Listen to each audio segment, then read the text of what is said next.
been away too long. We've been away too long. We've been away too long. Shalom. Shalom. How's everybody doing? Hoping and praying everybody is well and will be better. We are coming to you live, brothers and sisters, Day Night Publications, and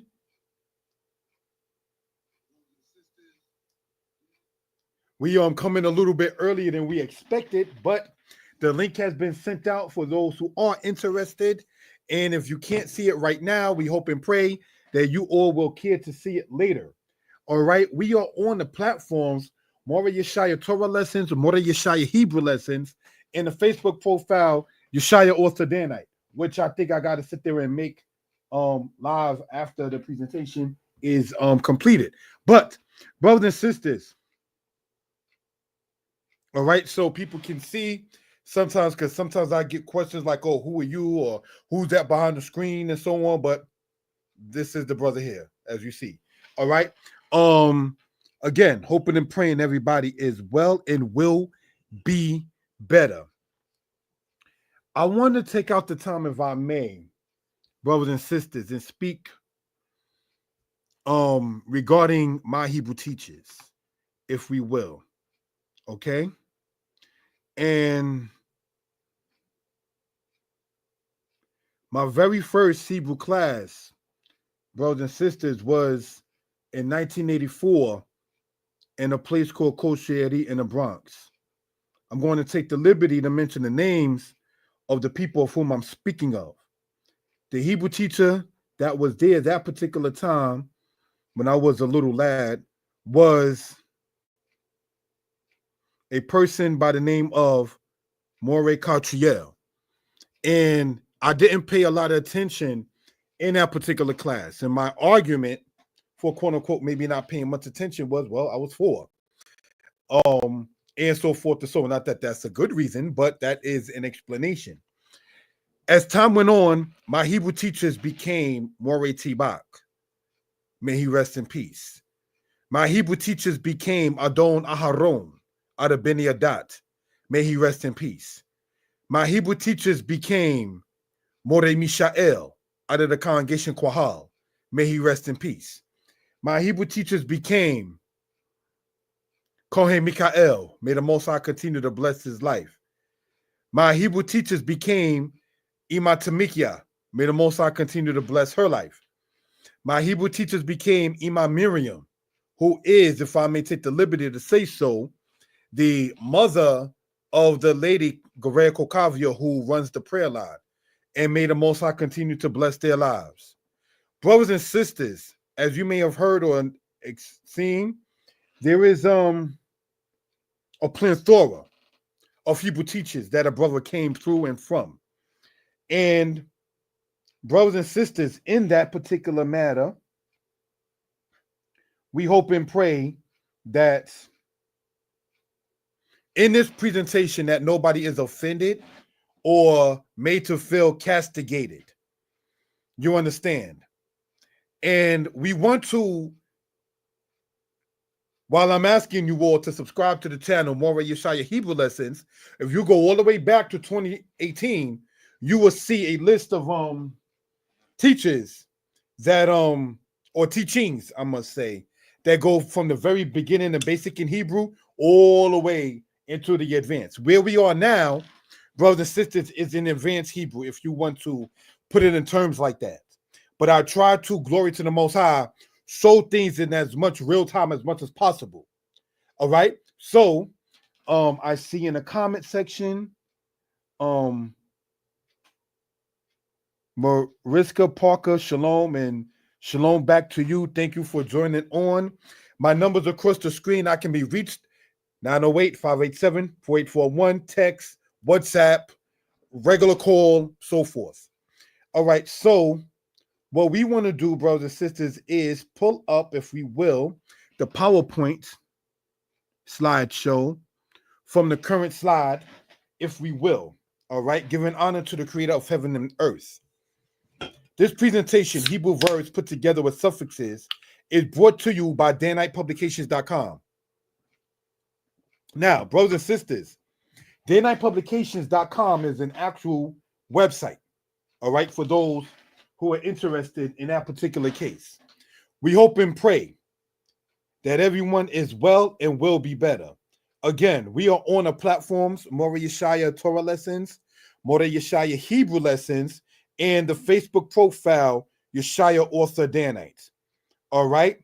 Now, I want to say this, brothers and sisters, sidebar, if we will. We need not worry. What is going on in the lands of the East is not something that was not supposed to happen. The kind of wars, if anything, that was more in the ancient days was much more maybe bloodier, much more hand-to-hand combat, if you will. Whereas nowadays they shoot things way across the sky and things of that kind of sort. It was much more personal back in those days. Now, in the scriptures, the Most High said to the prophet Jeremiah, is there anything too hard for the Most High to handle? And the reason why I emphasize that is because we need not sit there, brothers and sisters, and worry or fret about the times to come and so forth and so on. The wise woman in Proverbs 31, it says that she laughs at the time to come for a house that's covered in scarlet. In other words, she handles her own business. She deals with her matters at hand. Now, there may be, as we want to point out, the Proverbs 31 man. As it says, her husband is known in the streets when he sits among the elders. So we want to have a character as the Proverbs 31 man to be teachable. Can't nobody tell me nothing. That's not the way to go, brothers and sisters. And for the ladies, the sisters, to be, quote, the Proverbs 31 woman, if you will. So again, brothers and sisters, we want to point this out for reference purposes. And again, my number across the screen, and as you see there, is 908-587-4841. All right. Thank you for joining on for those who did. If I can be heard well and people are in good spirits, please type in the number 4. If I can be heard well and people are in good spirits, please type in the number 4. Thank you for that. Now, in this presentation, in regards with the matter of putting verbs with suffixes, let's first understand what a suffix is. All right? A suffix, brothers and sisters, thank you for the 4, Torah Akoti. A suffix is something that you add to something for a particular point. Prefixes go before the noun or the verb or the adjective, and suffixes go afterward. Now, we pointed out on the platform, Mora Yeshaya Hebrew Lessons, this famous letter that we're going to talk about on the right-hand side, the letter Kaf, said in, quote, modern Hebrew as Kaf Sofit, brothers and sisters. We want to point out, quote, unquote, modern Hebrew, because there's no such thing as a Sofit in Psalms 119.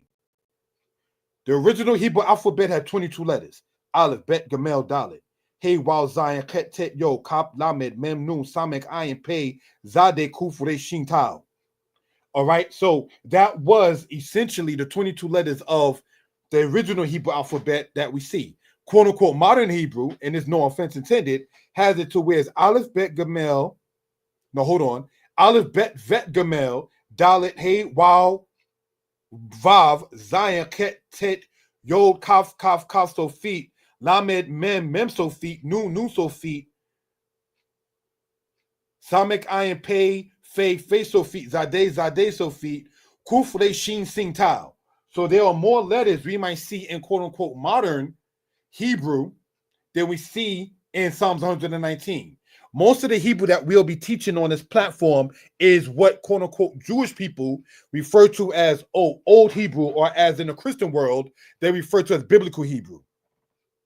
What I'm teaching here, glory to the Most High, Jewish people refer to as Old Hebrew. And in Christianity, this is referred to as biblical Hebrew. The Hebrew that we see in the scriptures is the oldest Hebrew that we have to date. So why would we not then have that as such? All right. So again, this is supposed to have been expected to be done at 8 p.m. Eastern Standard Time. Who knows? We may go into that time. This is now going on 6:50 p.m. Eastern Standard Time. All right. So a brother resides in the state of New Jersey, and we want to sit there and bring this out to the people for reference purposes. Let us, brothers and sisters, get into what we're talking about. Remember, this is about suffixes being put together with verbs. Now, a verb, as we know, brothers and sisters, is an action word. All right. Looking at it in that case, we have here, brothers and sisters, if we will, asim. Now, what does asim mean? The word asim, as we see there, brothers and sisters, means I will put. Also means I will place. Now, the word we see under it, because we're going to write in the English letters as to show it in real time as much as possible, we have asim ka, which means I will put you or I will place you. All right. What we see right here with the laser pointer is the word natati. Natati means I gave, brothers and sisters. All right. And we see underneath that natatika, which means I gave you.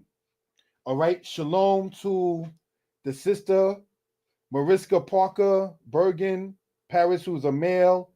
And it's all good, my extended older brother, who, if you hear the sound quality, was in my ear about using a microphone. Don't be so stuck on self to where you can't sit there and take advice. This is my platform. You know why? And I say this with no disrespect intended. You know that's why I left personally camps. And I don't say this to offend nobody. The reason why personally I left camps, like physically a camp like say online, is because I was told that I wasn't needed. Word. All right. Shalom. When a job, not to get sidetracked, sat there and said, I will be replaced on a Friday, I called quote unquote Sunday, quit, and was at another job that Monday, told out to the Most High. I say that to say, not to sound boastful, but you never, ever, ever, ever want to burn a bridge. You understand what I'm saying? When you find jobs saying, oh, you can't call out, we short staff. You're short staffed for a reason. When you find congregations that have hardly any people, there's a reason. People are tired of disrespect. People are tired of being taken advantage of.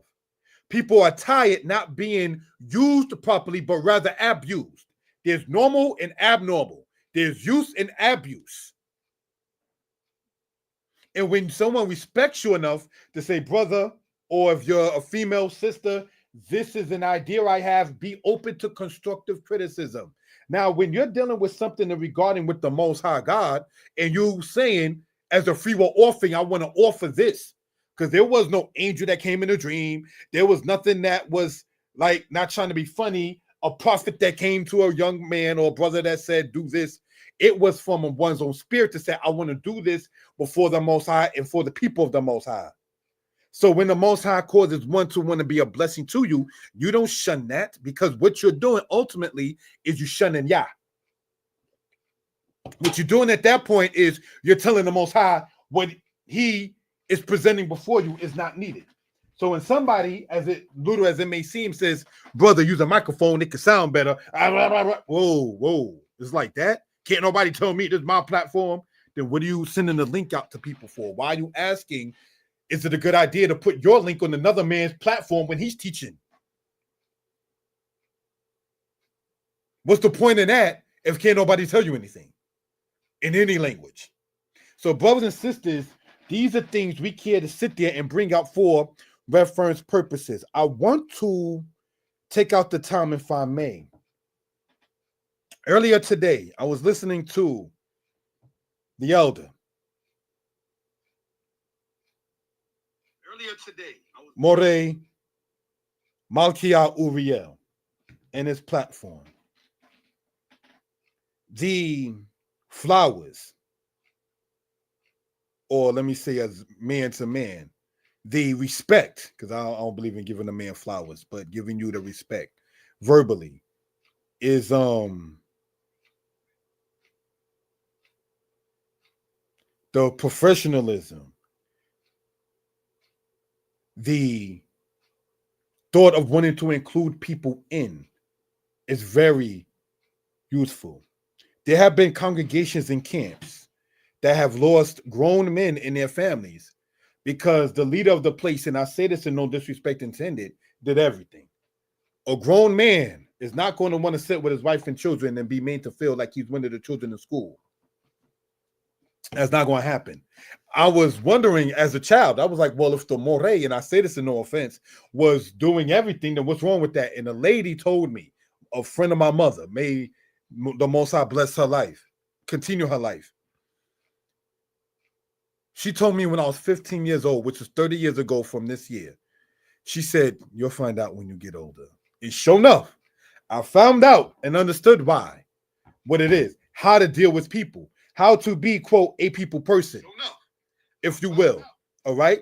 So these are things we care to bring out for reference purposes. Now, how does all of what I said tie into this here? Let's look, family. In this case, again, we started earlier than we anticipated, but let's go in. All right. Asim. This is for masculine or feminine, meaning I will put, all right. And here we see Asim Ka. I will put you when speaking to a male. All right, so let's go back here, if we will, and look at it in this particular case. So Asim, get your pens, your pads, your paper. You can take no screenshots of welcome. Asim, brothers and sisters, getting back into the lesson here, means I will put or I will place. Asim Ka means I will place you, I will put you when speaking to a male. So now what we care to point out with the laser pointer, thank you for the time, family, right? In highlighting this, let's highlight this in blue. All right. And knowing that Hebrew is read from right to left, that aleph serves as a prefix in the future tense. The word seem or psalm means to put or to place. So asim means I will put or I will place. Now, this is for a man or a boy or a woman or a girl saying it.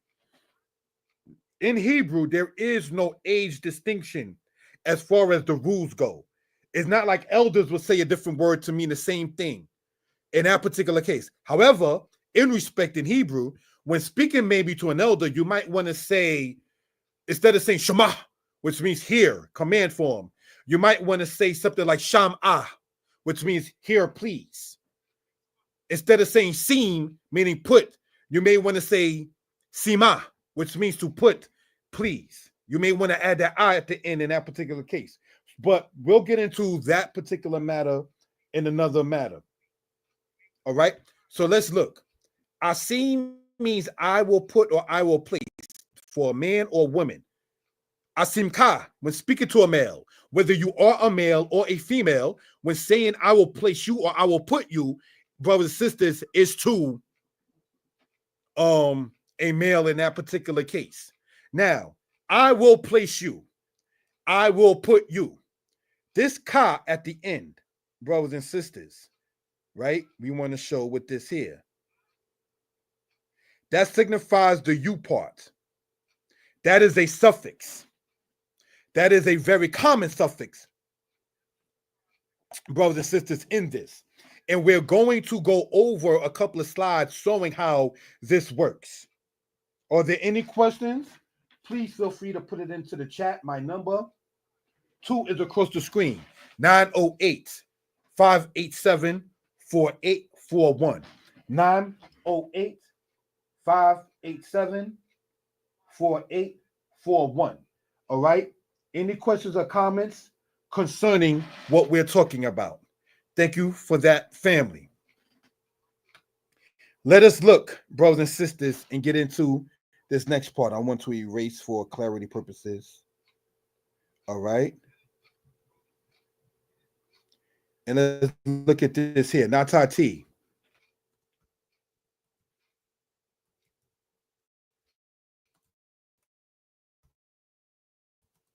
I gave.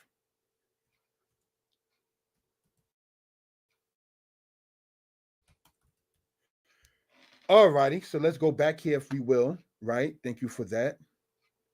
Natati, I gave. Whether a male or female speaking here. Now let's look. I will put is the future tense. Natati, I gave is the past tense.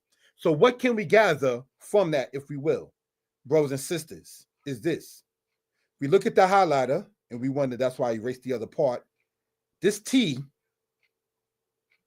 signifies the I part.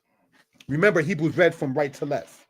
Now the word natati, meaning I gave, brothers and sisters, it comes from the Hebrew word natan. The word natan in root means to give. Literally, when conjugated in the third person masculine singular, means he gave. What do I mean conjugate? Conjugating a verb is when you put it in the future tense, the past tense, or the present tense. Or Hebrew roots in verbs have a past tense part. You have to go to the past. You have to go to the root of something in order to understand where one is coming from, essentially in thought. Now, the word Natan, said by some as Nathan, brothers and sisters, means en route to give. Natati, Natan, Natati. The last N sound in that drops off. When conjugated, that's to say in this case into the past tense. Are there any questions about that? I can be text, WhatsApp, giving a call, put the questions inside the matter, inside the chat as well. All right. Now, if a female or a male is saying I gave, one will still say the same word, natati. So let us continue in this and make notes, if we will. Right?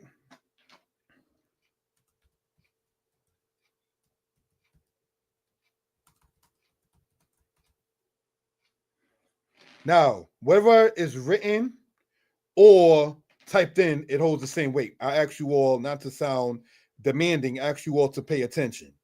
Natatika, I gave you, or I have given you. Again, the you part, brothers and sisters, we want to show with the highlighter, all right, comes from the ka that we see there. That's why I want to show it in color coded for reference purposes. Natatika, you see that in the Bible in Ezekiel 16. You understand? When the Most High speaking to Israel, is saying Natatika. So now, if a male is saying, I gave you, when speaking to a male, it is the word you see there, Natatika. If a female is saying, I gave you, when speaking to a male, the word then again is still Natatika. All right? So when we go over things like the book, Hebrew is easy, and I don't mean to sound funny or anything of that sort, showing here, Hebrew is easy. There's a reason why we do that. Hebrew is different, but it is not difficult. My advice, learn the words that you say all the time. If you learn the words that you say all the time, your Hebrew conversation will increase. I ask anybody, certainly adults, if you have children, did you ever have it to where your child was walking and fell? And what happens providing the child is not really hurt? Your child gets right back up, dust the dust off, and keep on moving like nothing happened. But what a brother, no disrespect intended, has seen in some adults with Hebrew is a negative, horrible fear of being wrong. Like, I'm going to stay quiet because I don't want to. No, be wrong. This is not a sin. It's not a kata'ah. If you say something that is incorrect in Hebrew, it is not an iniquity. You don't have to bring an offering for it. And I don't mean to sound funny in saying it. What I'm saying is be wrong so you can learn your mistakes. Do not, if you're writing Hebrew notes, and I was telling little children this when I was teaching Hebrew in South Carolina, do not delete, do not erase the mistakes that you made in your Hebrew notes. So next month, as your Hebrew understanding increases, you can see how you advanced. You can't do that erasing your mistakes. Leave the mistake on the paper so you can see how you advanced. This is why we say that making a mistake in Hebrew is not an iniquity. It's not like it says in the book of Isaiah, wash you, make you clean, put away the evil of your doings. Now, those kind of mistakes we definitely want erased.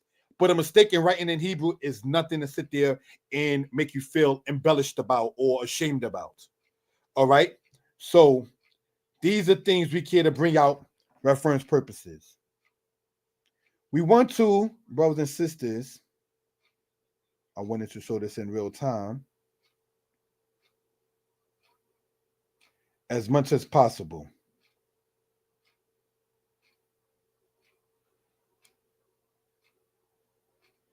Now, all of these that you see here are the same letter, Kaf Sophie. K at the end of words, right? The pronunciation of this one is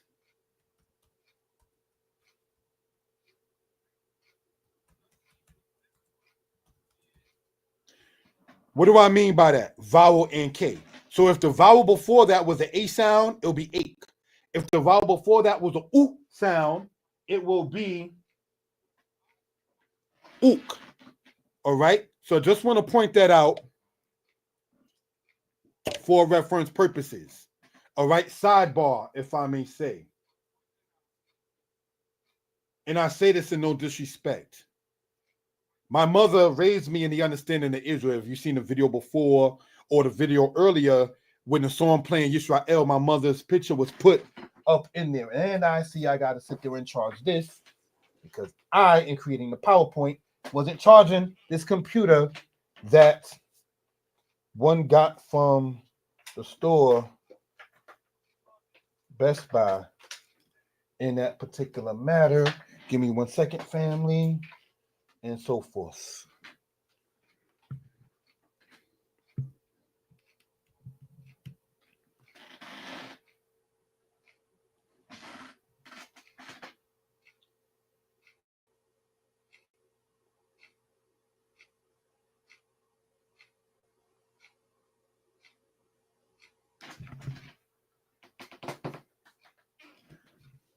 Okay, it's charging now.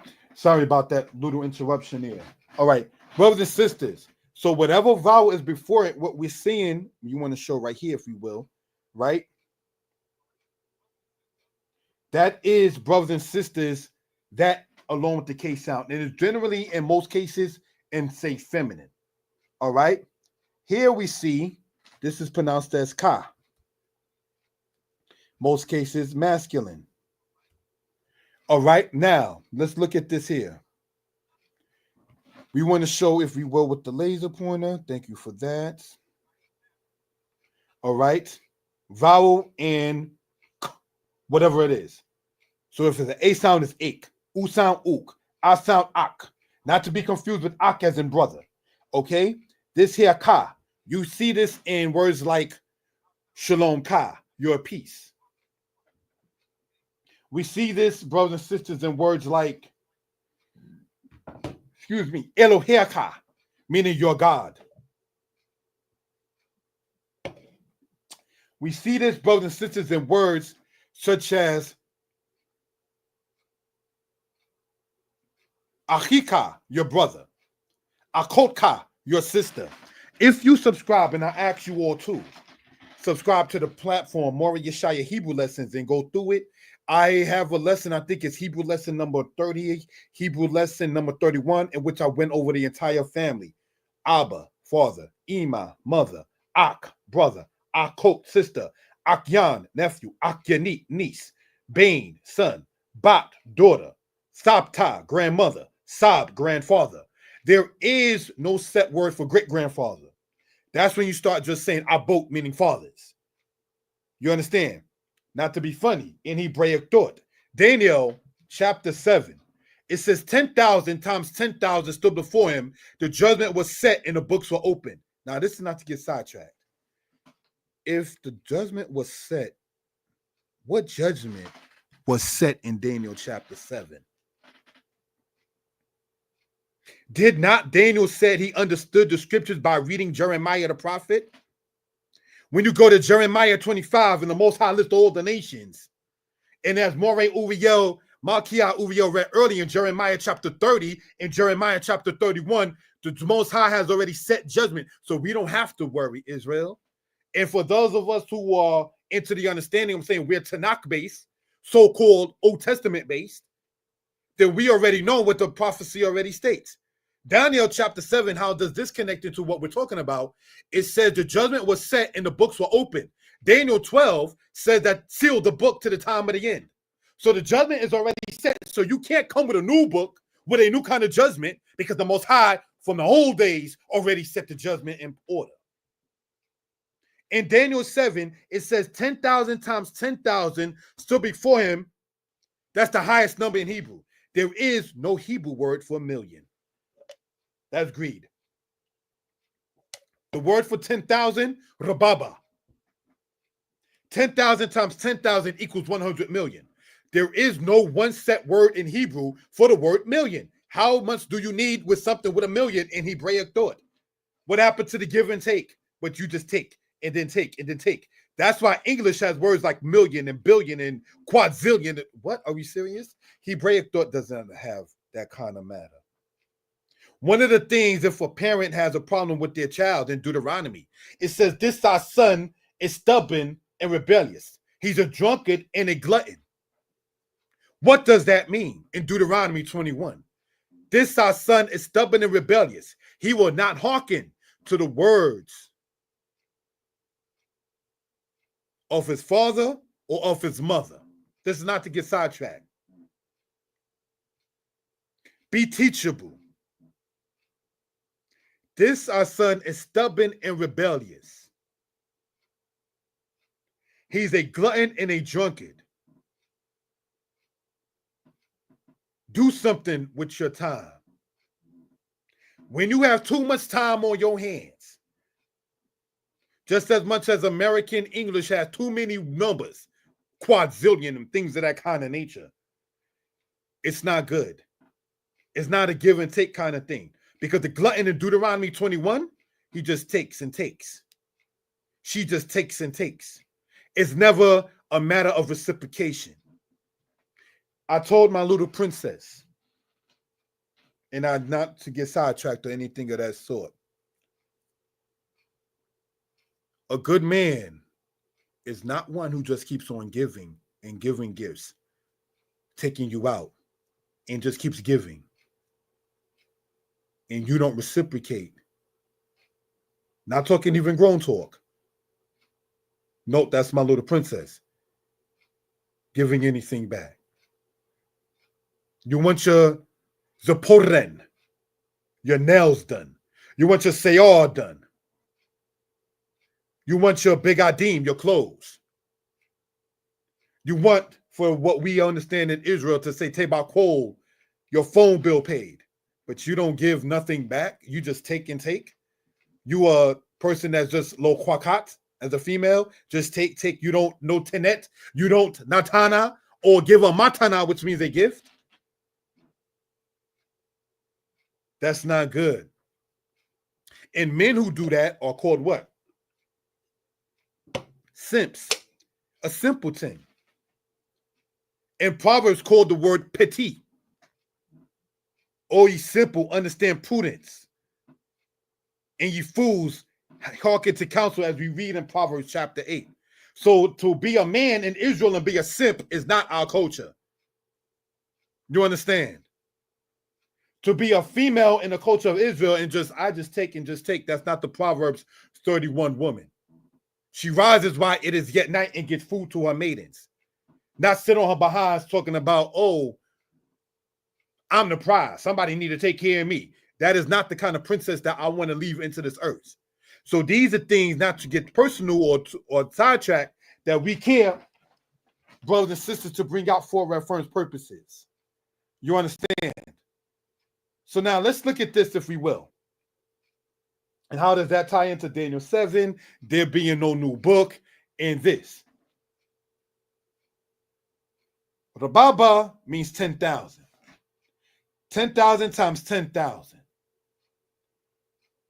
Ka at the end of verbs means you. Case in point. Natati ka. Let's show this out. Any questions or comments, please feel free to put it into the chat. Natati ka. That ka means you. That ka means you. You understand? So, if I were to say, me being a male, I gave you and speaking to a female, it would be natatik. Let's write that in, if we will. All right? Any questions, please feel free to put it into the chat.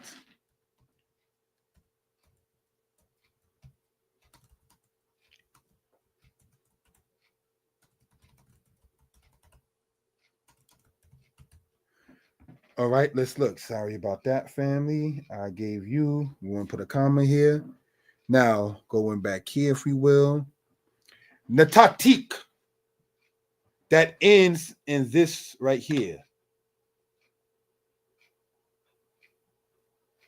Right? I gave you. That's a male to a female or a female to a female. It doesn't matter the age of the person, the speaker or the one being spoken to. You, Y-O-U, brothers and sisters, we know is second person. I and me are first person. You are or you object pronoun is second person. Him, object pronoun is third person, and he and she, regular pronoun, if you will, or standard pronoun by some people's way, is third person. So there's first person, second person, third person. Questions, please feel free, put it into the chat. Thank you for that, family. Let's continue with the next part. We have here the word ashib. Ashib ka. Now, and writing this out, if we will, right? Remember, screenshots are welcome. Ashib, I will restore. All right? Ashib ka, I will restore. And I want to put it like this. All right? So let's look, if we will. Ashib, I will restore. Ashib ka, I will restore. How come nobody told me I spelled restore wrong? Even the computer didn't. Oops. All righty. Let's look. All right, let's look.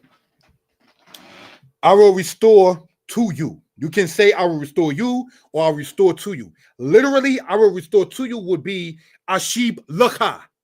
But if you were to say I will restore to you by saying Ashib ka, is not incorrect fully. All right, that's why I want to put it inside of those kind of brackets. Now, let's look at this. Now, whether it's written in or stated, that's why I asked about if I can be heard, let me know. Thank you for those who did. Right? That's a male or a female saying it. Now, this ka shows it that you to be masculine. If it was a male or a female saying, I will restore you, speaking to a female, it will be ashibek. Ashib ka when speaking to a male. Ashibek was speaking to a female. Are there any questions concerning what we just said?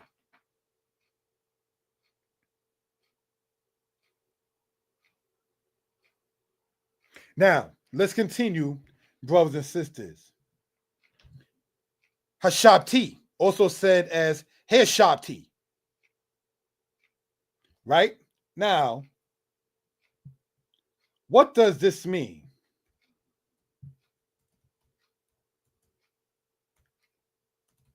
I restored.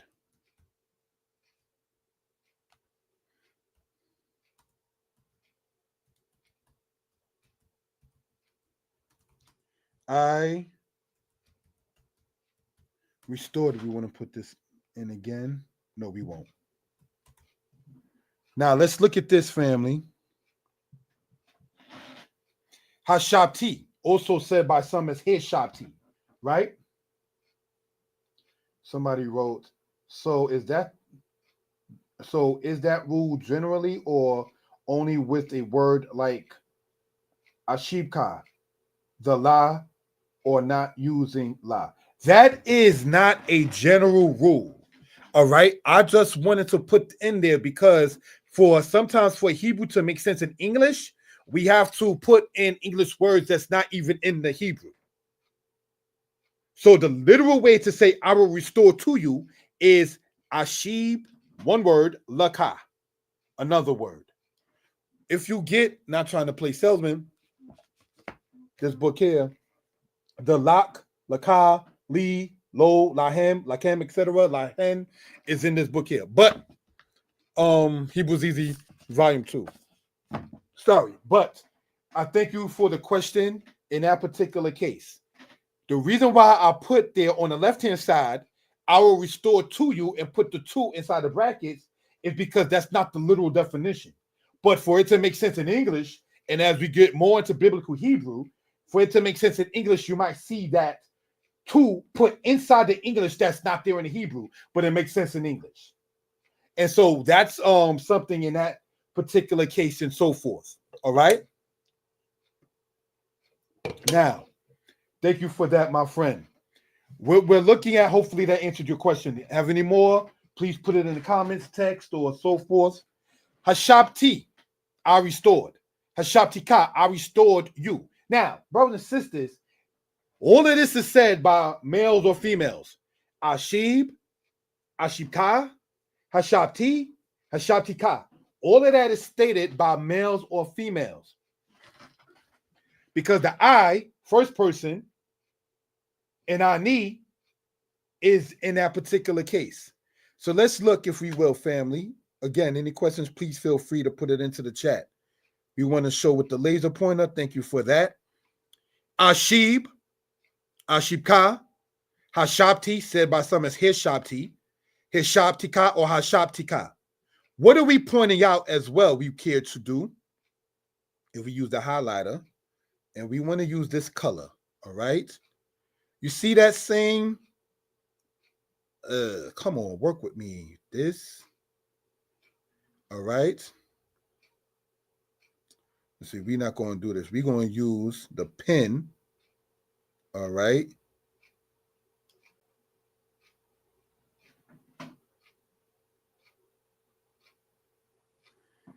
Sheep. Sheep.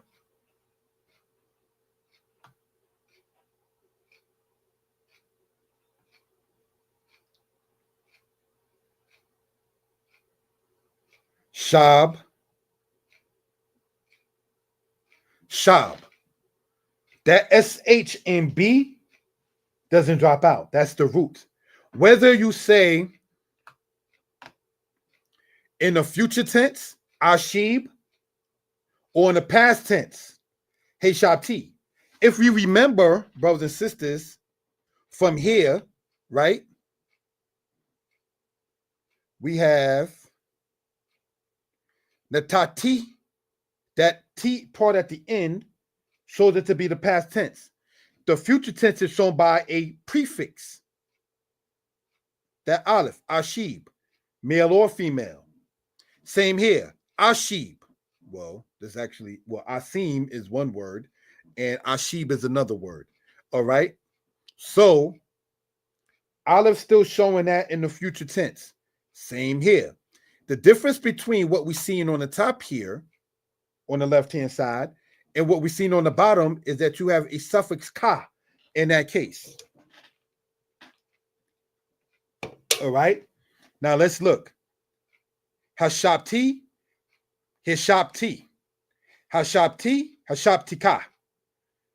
Female or male will say this. Female or male will say this. Female or male will say this. Female or male will say this. All right. If there's any questions, again, please feel free. Do not hesitate. As our friend, it's all good, did put inside of the comments. All right. So let's continue, family. The qual, which is a stem. You get some people say it's call, some people say it's qual, is the simple active of a verb. What is in simple active? Something that's not intensified.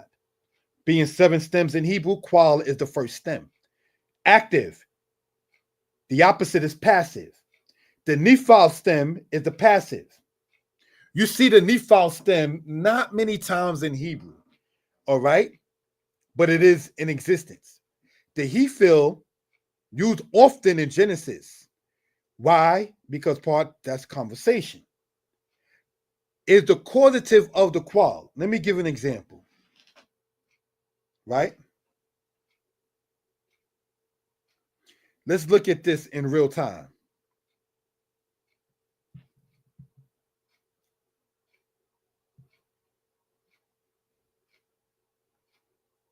Let's take this word here.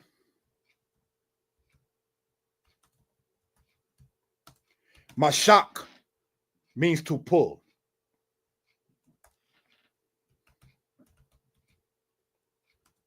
We're going to the root of a matter, right?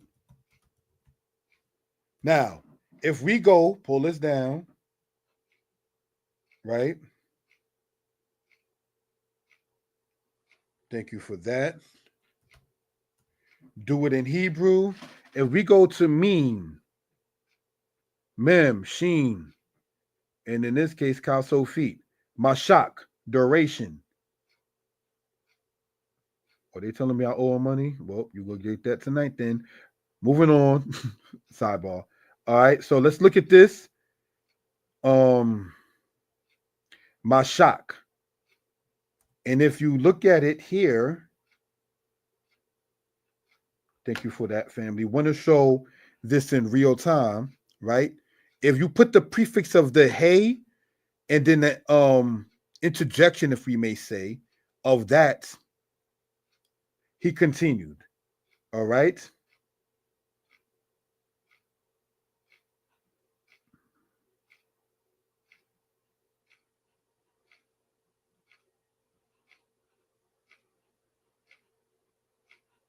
Sorry about that, family. Him Sheik. He continued. We just want to show this in real time as much as possible for a reason.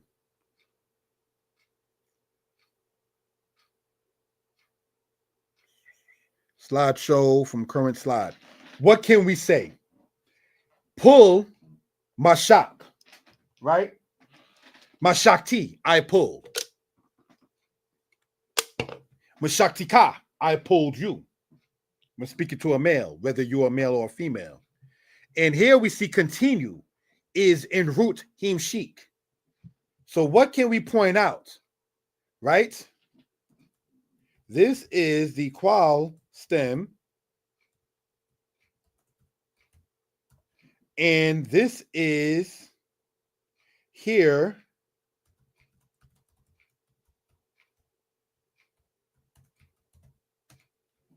Now, over here, we simply said, right?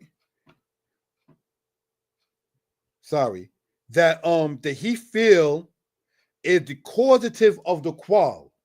So now, when we go back here, this is the qual stem pull. If you're continuing something, you're causing it to be, if you're causing it to be pulled. So to continue is pulling, is something being pulled by it being caused to be pulled. if you get what I'm saying. All right. Mashak, to pull. That's the qual stem. To continue in Hebrew, the way to say to continue, causes something to be pulled, extended, if you will, is the word himshik. And this is what we want to point out, brothers and sisters, by saying that in the qual stem is one form, pull in that case, and then the hif'il stem is generally the causative of the qual stem. Are there any questions? Please feel free to put it into the chat. The hif'il is in the past tense, prefixed with a hey. And where we see that, brothers and sisters, we want to show right here. Remember, Hebrews read from right to left, right? So when we look at this right here, that's that. You don't see a hey in a qual stem in that case there, all right? You don't see no prefix with that. So let's look. The letter you see on the opposite side. On the opposite side of the slide right here, brothers and sisters, that's the letter hey, which I personally call in my classes here the thumb of the Hebrew alphabet. The hey letter of the 22 letters you see in Psalms 119 is one of the two feminine letters. And it causes, brothers and sisters, things to happen. So in Hebraic thought, women, feminine principle, if you will, cause things to happen. This is why misogyny doesn't exist in Israel. You understand? You don't sit there and have it total separation between male and female. In that case, these are things just to point out for reference purposes. So let's look. In the platform, Maury Yeshaya Hebrew Lessons, asking you all to subscribe to it. Hebrew Lessons number 45 and Hebrew Lesson number 49 speaks on the hif'il matter for those who are interested. All right. So let me see if I can. Thank you for that, family. Let's see if I may. Right. Go to YouTube and looking at this here in real time as much as possible, right?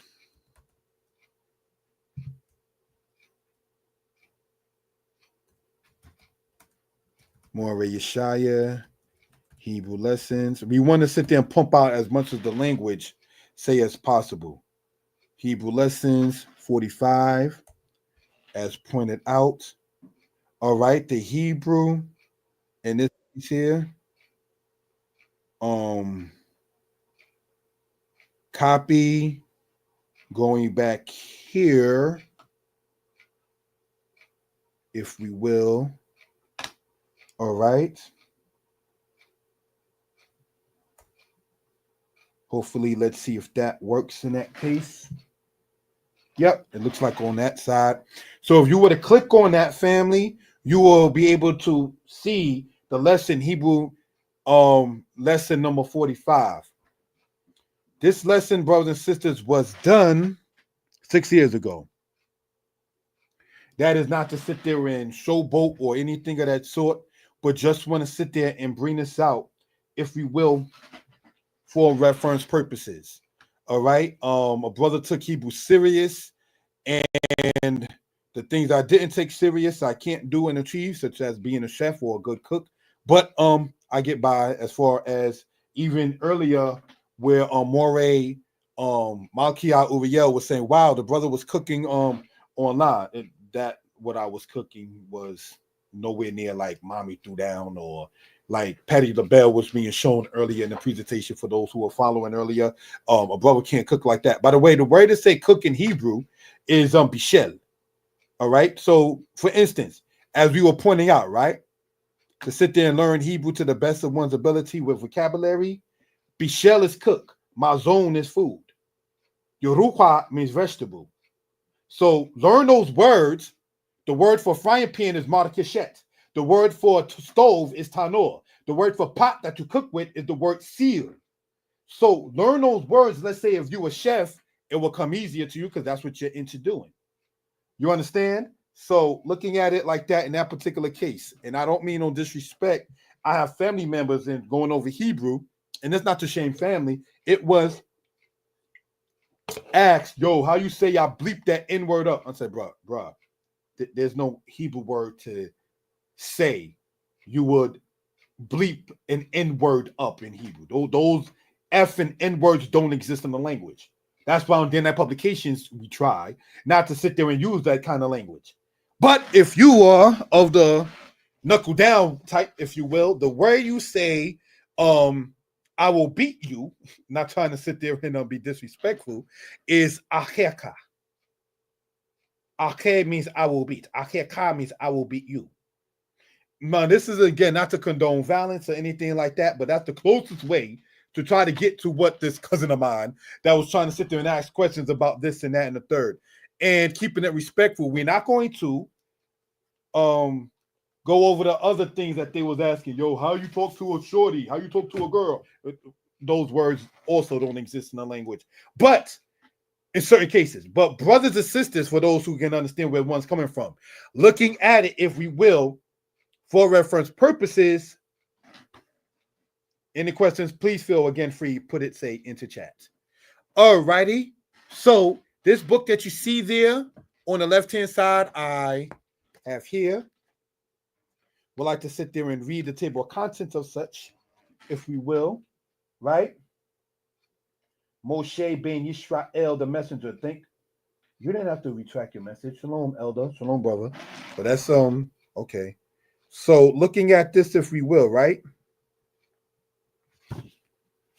Hebrew is Easy, Volume 2. Table of contents. The hey letter, the standard with vowels, the pronouns, the feminine nouns in simple possession, sentences, command form, prefixes, suffixes, and grammar. Chapter 5, Biblical Hebrew discussed. Now, brothers and sisters, what do I mean in this book here, which I think is the hardest of the Hebrew books that I wrote?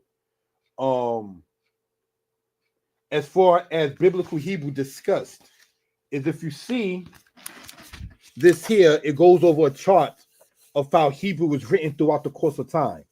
So the same type of writing that Jeremiah saw was not, say, the same type of writing that King Hezekiah saw. You understand? Just using that as an example, the Hebrew writing style changed as time went on. And that's pointed out in there. Hebrew has vowels. We wanted to point that out. You cannot have a language where everything is a, ba, ga, da, ha, ma, ka, la, sa. That's not a language. If there are male and female garments, which shows that there's a distinction between men and women in Israelite culture, the language also shows that. That's why when and I don't mean to shame family or try to so holier than thou, that's why when my cousin asked me, yo, how you say I F and N word up, excuse my language, I'm like, no, there's no Hebrew way to say that. Because the language shows you the character of the people, the mindset of the people. So if there's a masculine and a feminine, you're not going to be able to distinguish that, brothers and sisters, by saying a, ba, ga, ha, ka, sa, etc. All right. So by putting something in root, in most cases, certainly in Hebrew, you do not have any vowels with it, as we see right here. The word with mem shin kaf or mem shin kaf sofit, mashak. You know that's the past tense. Moshek would be the present tense. You understand? Mashuk will be the past participle. So by having different sounds, and what a vowel truly is a sound that is written. That's what a vowel is. Just like you got music with the piano and you got piano notes. The piano notes are just the sounds that are written in that case. Most of us, like I'm 45, most of us are learning Hebrew after the age of most of us are learning Hebrew after the age of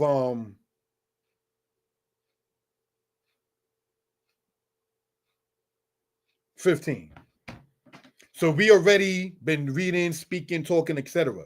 If you take someone who did not learn Hebrew but learned English, as there are some young men I know in Israel and some young sisters I know in Israel that they learned English speaking Hebrew from birth. You understand? Looking at it like that, they don't need to know how to read first in order to know how to speak. Not to be self-centered, my little princess, she speaks Hebrew for the most part, or to a certain extent. She doesn't know how to read it though, because not to get sidetracked, her mother, her mother's not in this understanding, but with the little, I'll go into a little bit personal about my business with that. When the baby was being born, we don't want a name like, for those who know me, I got an English name. So not trying to sit there and play holier than thou. We didn't want a name for her as a lady like Monique or Tiffany or Nicole or Starkeisha or any, even though the word Keisha is a Hebrew word, the word Keisha in Hebrew means bush, like the bush you see in the forest. But brothers and sisters, getting back, if we will, into this, we wanted her to have a culture name. So we came up eventually with the word and name Shalosha, which is the little princess's name. So her mother was on it like, yeah, calling me by my government. Teach her that Hebrew and so forth and so on. And so I did. So I certainly seen that babies are like, who's now 18 going on 19, babies are like sponges. So what you put into them, they give out. Well, how does that tie into this? Your children will tell on you. Your children will let it be known what kind of parent you are or were. And this is why it's important to make sure you leave a good representation of yourself.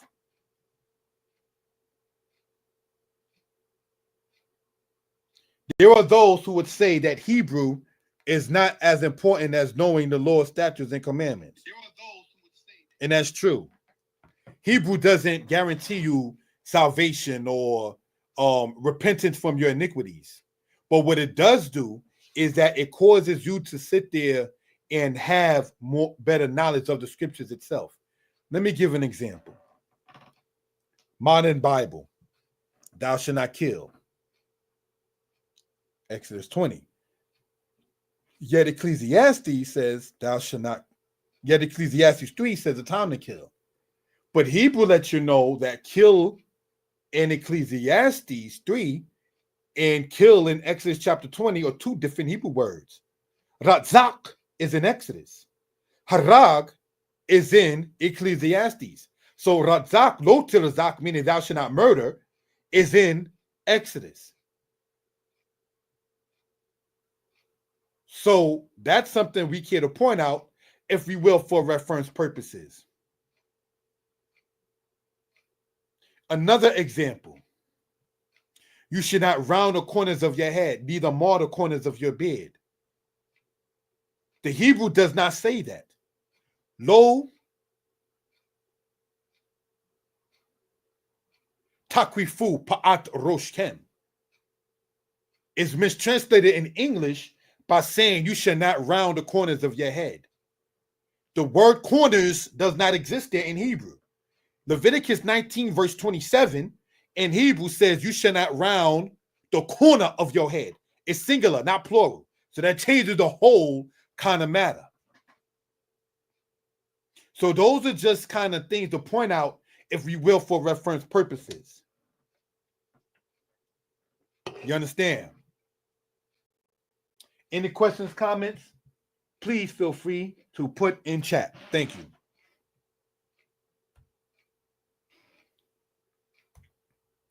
Verbs that are used regularly in the past tense. Subscribe to the channel. Now let's look at this. We have here, family, showing with the laser pointer, ra'iti, ra'itika, ra'itik. Now, let's look.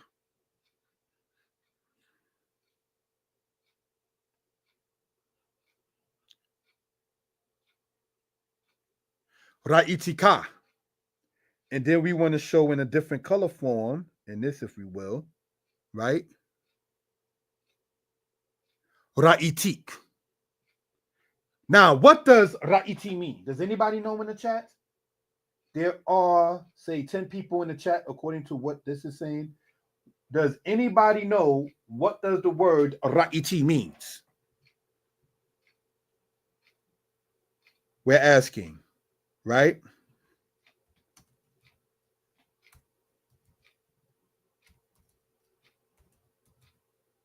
Now, this is for a man or a woman, a male or a female saying it. What is the meaning of ra'iti is I saw. Sometimes I use the word sharti, meaning I saw or I viewed. Some Israelites generally prefer the word hebeti. No, hold on. Hebati, in other words, meaning I saw or I viewed.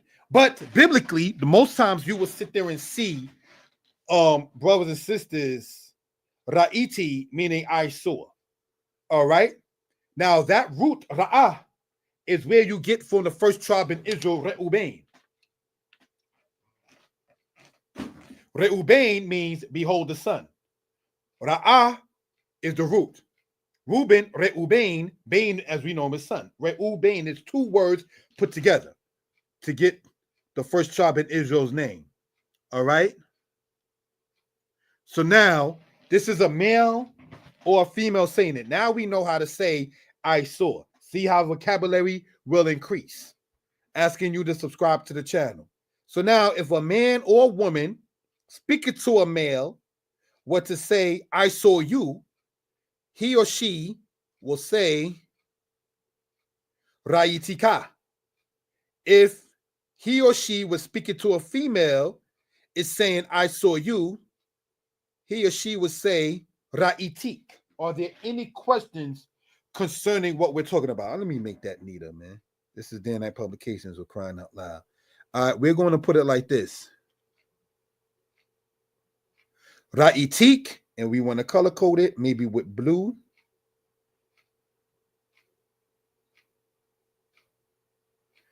Ra'itika. I saw you. When speaking to a male, Ra'itika. Male or female speaking. Male or female speaking, I saw you. When speaking to a female, Ra'itik. Ra'itika bachanut. I saw you in the store. Ra'itika ka'asher yashanta al mitatka. I saw you when you were sleeping on your bed. Ra'itika ka'asher ata nasata be'eteka. I saw you when you was walking or traveling to your house. Ra'itik ba'aboda. Male or female speaking to a female, saying, I saw you at your work or at your job or at work, if you will. Any questions, please let me know. So as we pointed out here, brothers and sisters, this vowel and this one here is generally the masculine on the bottom. Ka, as we just said, ra'itika. Ra'itik, feminine. So if the vowel in this case is E, it shows that Hebrew had vowels. That's how that works. Are there any questions concerning what we're talking about? Please feel free to put in chat. Thank you. Now let's look at these words here on the right-hand side. Yadatika, Shomortika, Shamatika, and again our friend here, Ra'iti. Now, this is said by male or female, but let's translate and show what we're talking about.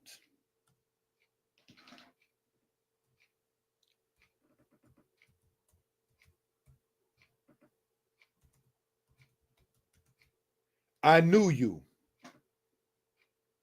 We have here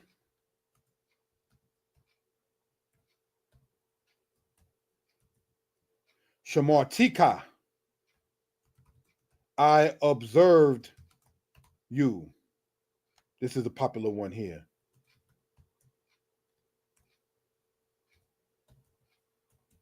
Shamatika.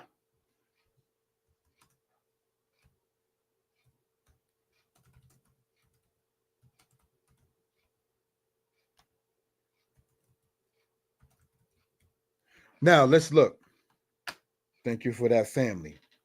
As we stated, whether male or female, you will say ra'iti, yadati, shamarti, shamati, ra'iti.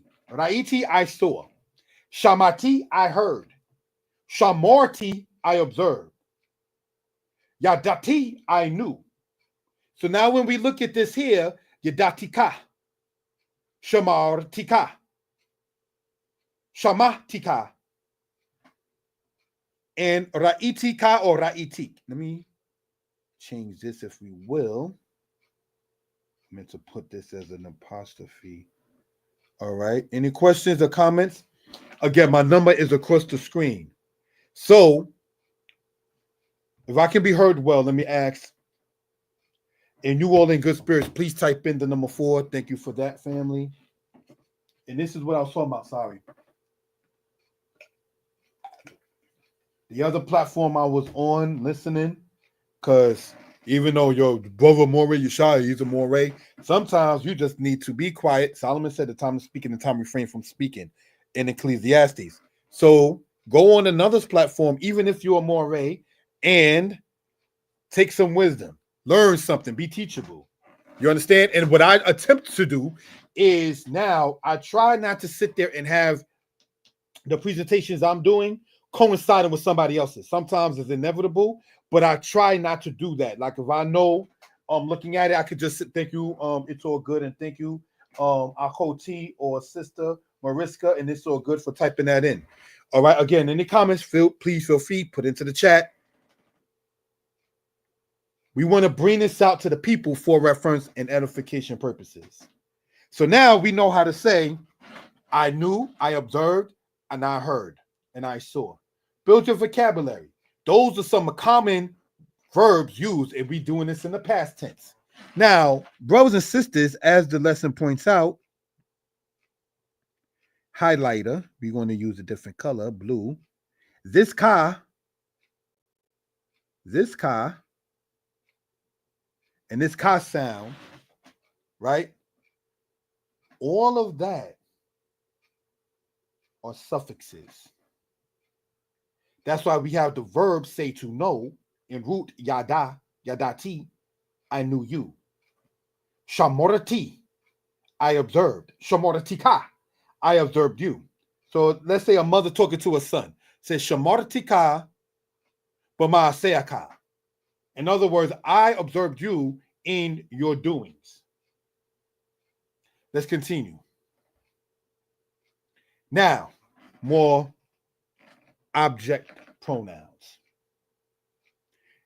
From reading to speaking Hebrew tutorial classes. Sometimes people ask me, oh, well, do you do Hebrew classes? Yes, I do personal Hebrew classes. One will have to sit there and get all the Hebrew books, show that you've gotten all the Hebrew books because I don't charge for it, and so forth and so on. Care to learn Hebrew from a Hebrew, look no further.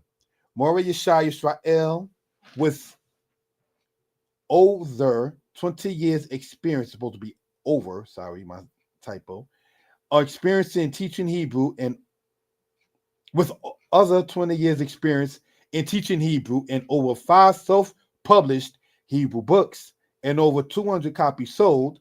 Learn Hebrew from a concerned and dedicated brother. Learn how to identify a noun, verb, singular and plural of each, and the aspect of masculine and feminine principles in Hebrew, as we were going over earlier. Learn how to read the language for yourself and how to build a strong vocabulary by using your commonly used words. So if your common used word, for instance, is about cooking, mazon is food. Tanor is stove. Ish is fire. Bishel means to cook. So bishalti hamazon, I cook the food. To feed is the Hebrew word hazin. Hazantika, I fed you. Another word for food that you see in Genesis is the word okel. To eat in root is the word akal. Akalti, I ate. He bishla hamazon. She cooked the food. Al Kain, Akati Hamazon. Therefore, I ate the food. Akati Hamazon, I ate the food. Ashil Bishla, which she cooked. He Bishla Hamazon. She cooked the food al hatanor on the stove. He Hishtamsha Ha'esh. She used the fire. Wagam Kain Hamazon Hoopshu. And the food was cooked. What Ukati Memena. And I was fed from her. Hamazon, the food. Ha'okel, the food. Ashel Hekant, which you made, speaking in the feminine. Do we see how easy Hebrew is? Anybody's telling you that Hebrew is difficult, block them. Put the mashpata. Mashpata, like the word Shabbat to cease, put the block on them. Hebrew is not difficult. Different. Oh, Hebrew is different. There's no profanity in Hebrew. And most of the Hebrew that we have, brothers and sisters, that's pointed out when I stopped officially using profanity on my platform after listening and being spiritually unknowns to the man, advised by Morey Uriel, Malkia Uriel. I saw that together. The Most High had me brought there for a reason.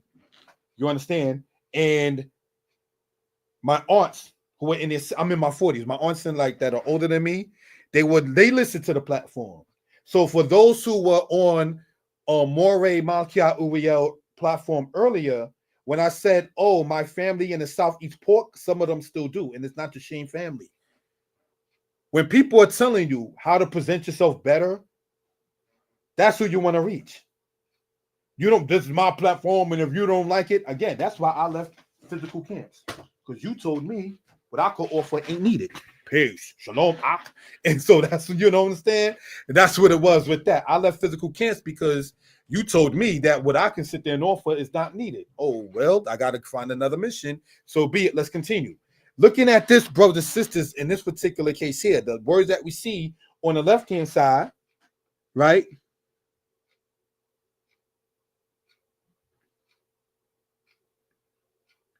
We see here, right?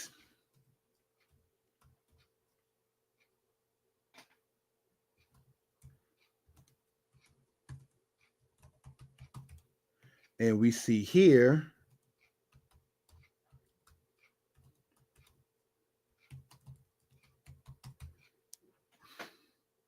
let's look at this here, right?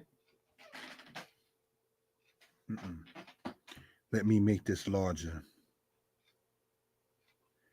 So though, because I remember people telling me that they use it on their TVs and their bigger screens. So I want to enlarge this, if we will, right?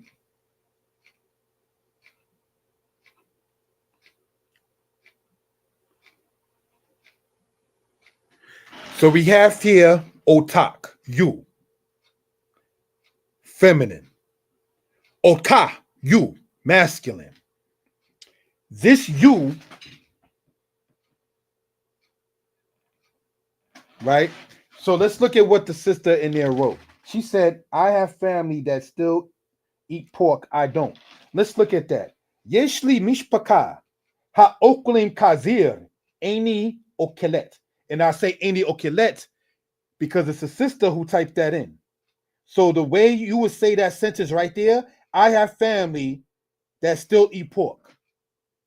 Adayin, yeshli mishpaka, still I have family. Ha oklim, who eat. Kazir, kazir is pork or pig. Any okelet, I do not eat. A male would say, Adayin yeshli mishpaka ha oklim kazir. I have family that eats pork still. Any okel. The difference between okel, masculine, and okelet, feminine. Yisrael, lo yokelu, kazir. Israel will not eat pork. And so, how does that tie in part to what we're talking about, brothers and sisters? Is this.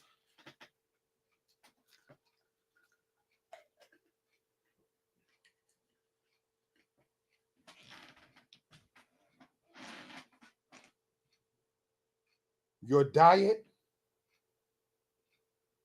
how you move.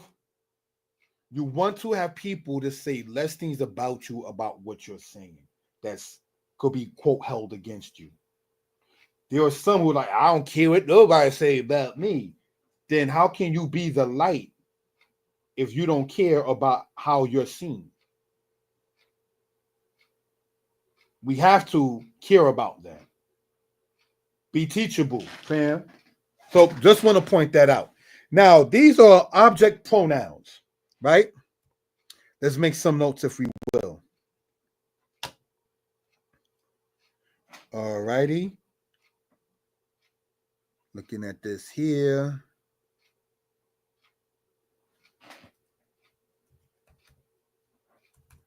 In real time, ot, ka, and otak are these go after, not before, but after the verb. All right. So let's look at this here. If we will, I want to do it like this, if we will. Thank you for that, family. Right?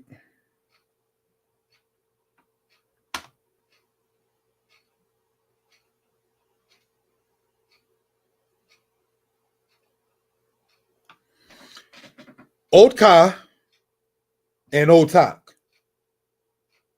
are object pronouns. These go after, not before, but after the verb. Raiti oka, I saw you. Raiti oto, I saw him. Raiti ota, I saw her. So you would not say otka meaning you or otak meaning you before the verb. Now, when this is put together with a verb, we see this here, right? Yadatika. That ka that we want to sit there and show with the laser pointer, family, right? That ka, meaning you, is an abbreviation of this ka, otka. The ot part is dropped, and then the ka, serving now as a suffix, is put in. Are there any questions concerning that? Remember, ibrit kwala, Hebrew is easy. Lo kwasha, not hard. Ibrit kwala, Hebrew is easy. Lo kwasha, not difficult. All right, let's continue, family. This is part 2 of the presentation. We're going to take an intermission, say less than 5 minutes. I'm going to go and be right back. Thank you for joining on, family. We're going to play some music, if we will. Thank you for that.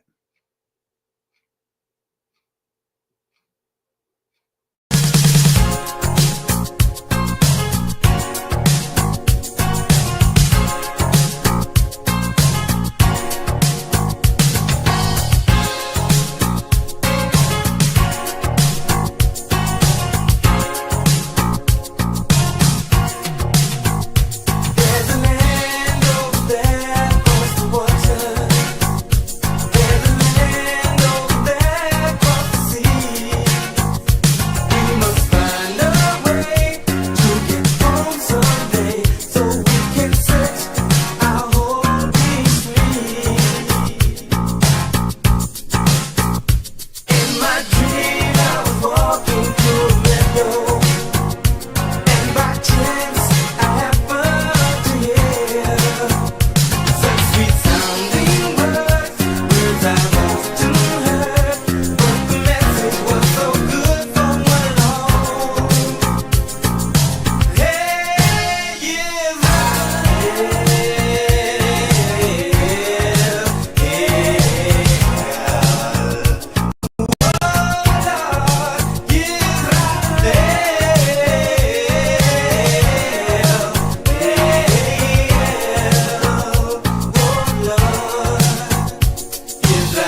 Shalom. Shalom. Hoping and praying everybody is well and will be better. All right. We want to start it like this, if we will. Does this show up if I pull this back up? Let me see on my screen. If I can be heard well, yes. And people in good spirits, please type in the number 4. I'm going to put on the camera, if we will. In that case, wanted to take a little short break, if we will. And get into, thank you for that, Akoti, my sister. In that case.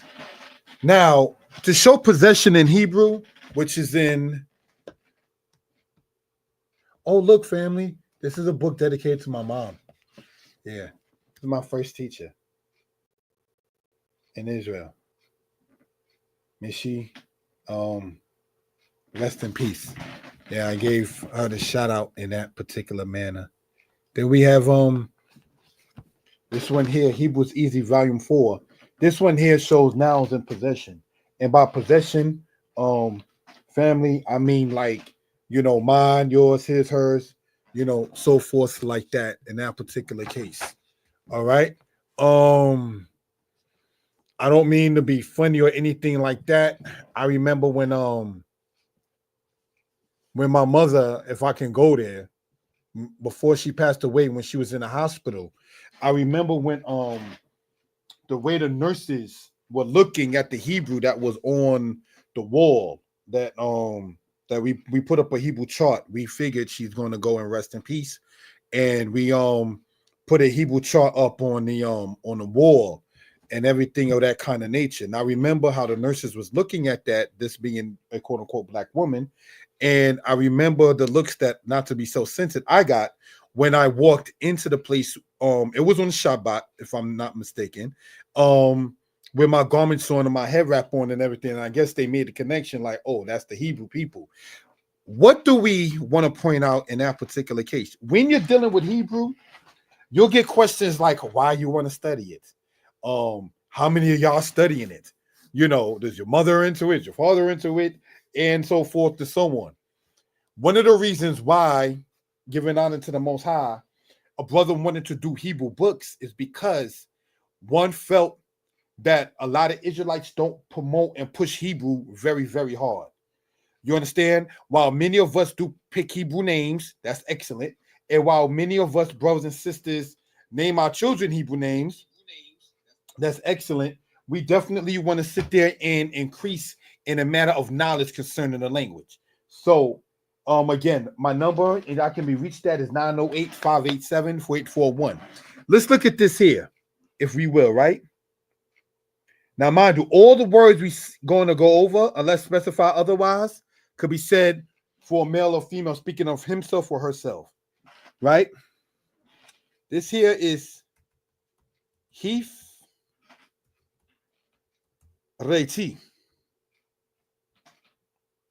This here is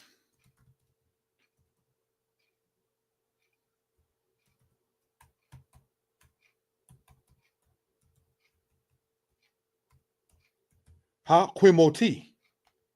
This here is now hif'il. These are all, we want to point this out by going into here. All right.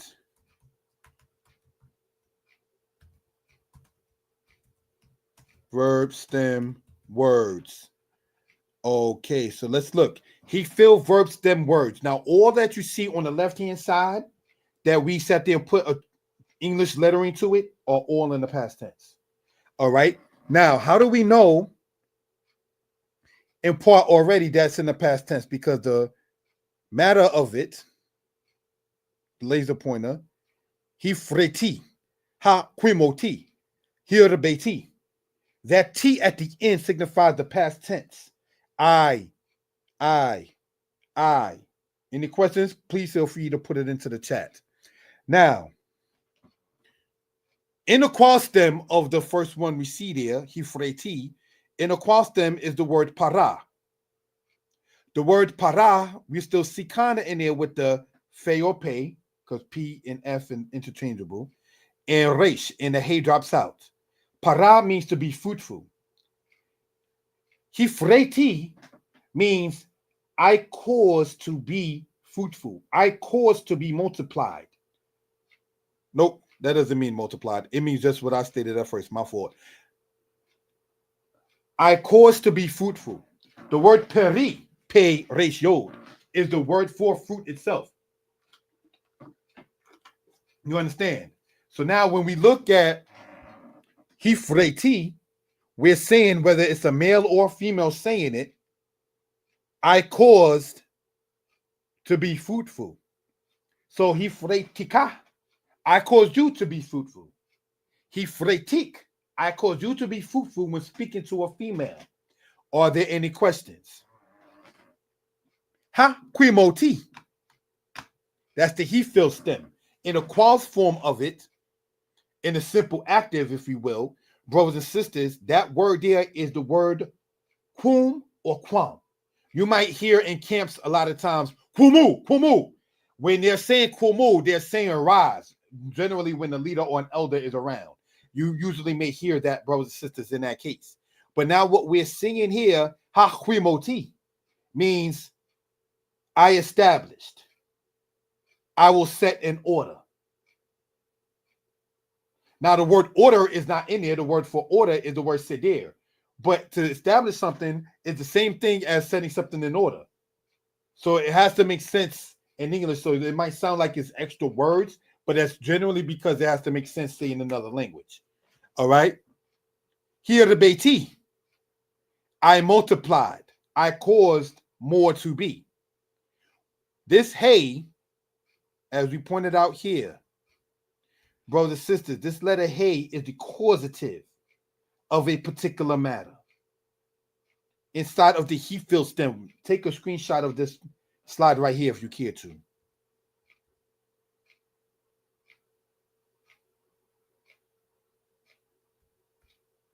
All right.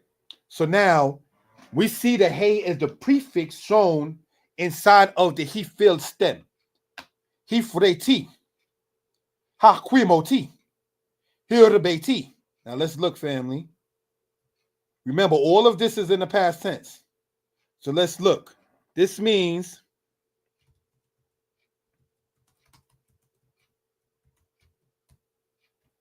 right? Then we have fi haquimoti. I established. Then we have here hirbeti. I caused to be multiplied, or I increased. All right. We want to point out all of that is in the past tense. Okay. So now let's look, if we will. Thank you for the time, family. The words on this side. Oh, no, we ain't get to this part yet. The one we see here, we're looking at the right-hand side that's not translated on the slide yet, right? Laser pointer. Aquim means I will establish.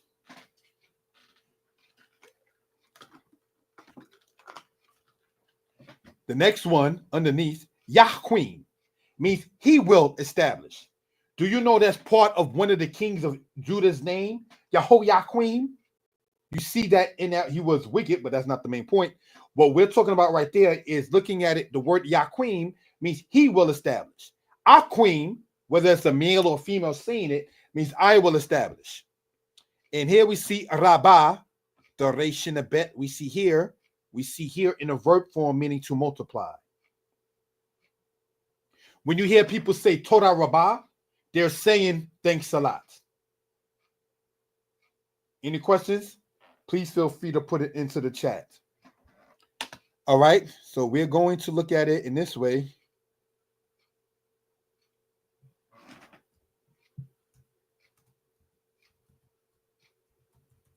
Aquim, I will establish. Now that's for a male or a female saying it, right?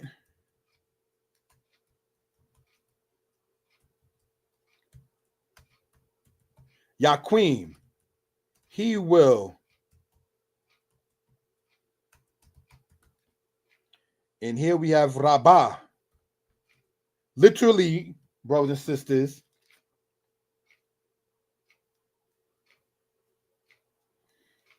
would mean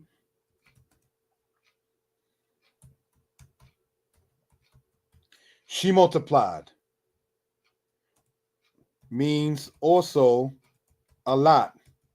Now, this is not, while personally for my life, I do not, and I would not personally want to do polygyny, which is in a man having more than one wife, but I want to point something out with the law, and it's not to try to sound disrespectful. When people, male or female, say that the king in Deuteronomy chapter 17, it says that he is not supposed to multiply wives.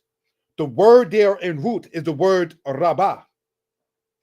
Don't multiply wives. David did not multiply wives. He added wives. The way to say add is in root Yasaf, where you get Yosef transliterated as Joseph, Rachel, and Jacob's son. So Yasaf, meaning in root add, is different than the word rub or rab or rabbah.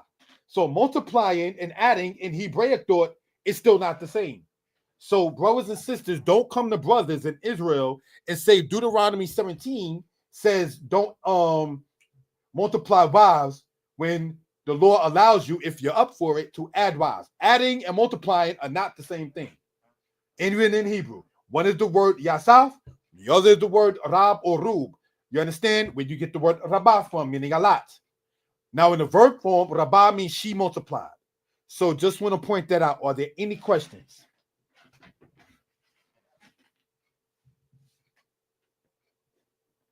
Any questions or comments? Please feel free to put in the chat. Let's continue, family.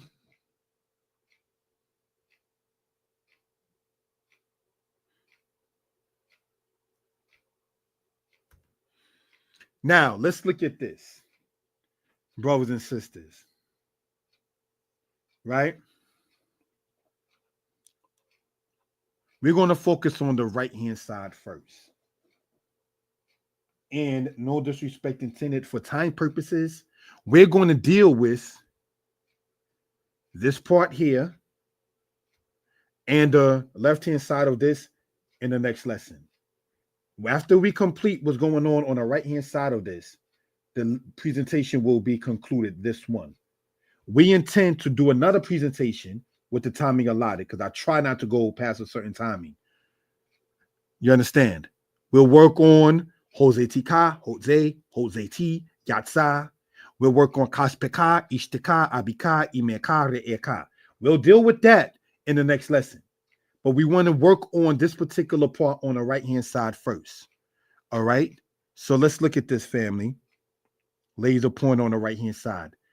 Malakteka. Does anybody know in the chat what that means?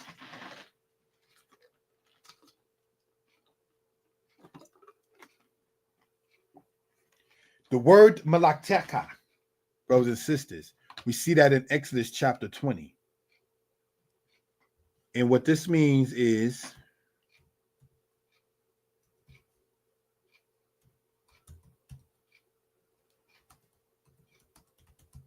your work.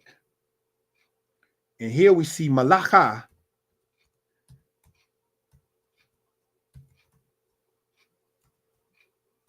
means work or occupation. So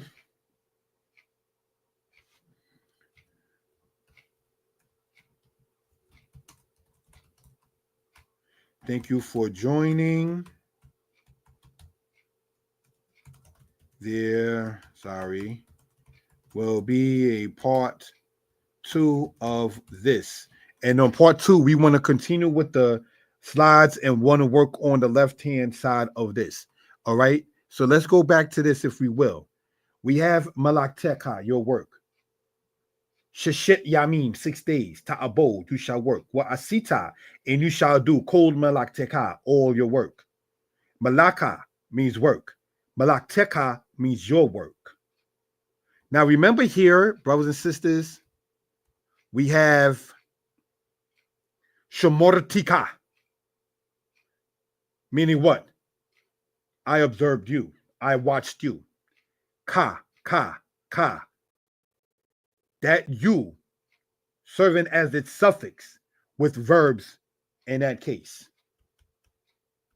This work is not a verb. It's more so of a noun, right? Malakteka. This letter we want to point out, right?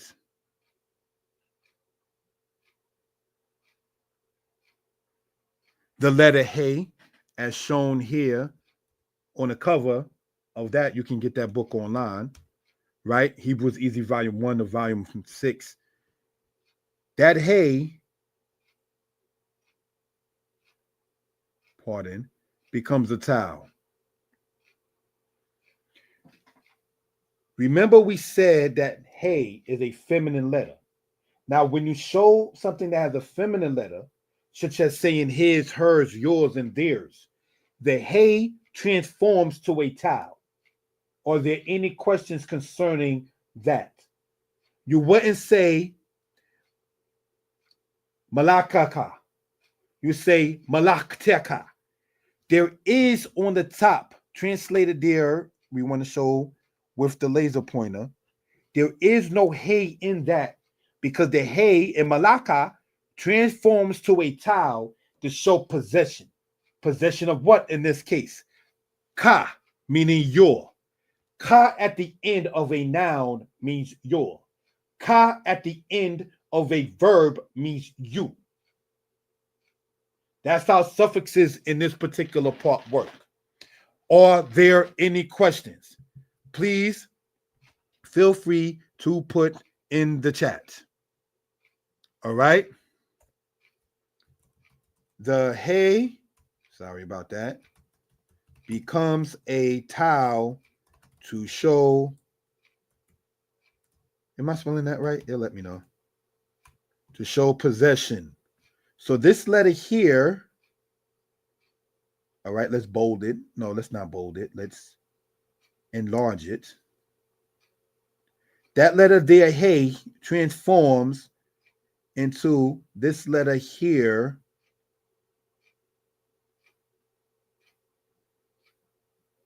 No, just want to show it this way. Sorry about that, family.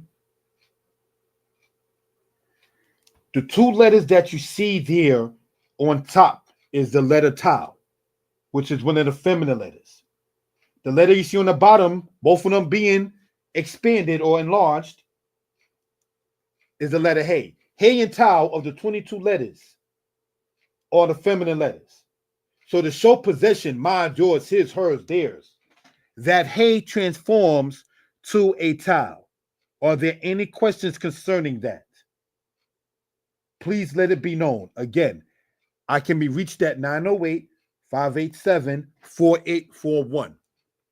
For those who are interested, you can get the books, Hebrews Easy Volume 1, Volume 2, Volume 3. I had fun writing Volume 3. Sidebar. Volume 4 and Volume 5. Volume 5 gets into a lot of conversation. And of course, the one here, which is dedicated to my mother, may she rest in peace, Volume 6. So you can get these books on Amazon, or if you want it directly from me, you can, and I will send it out to you in that particular case. So we want to, on the human level,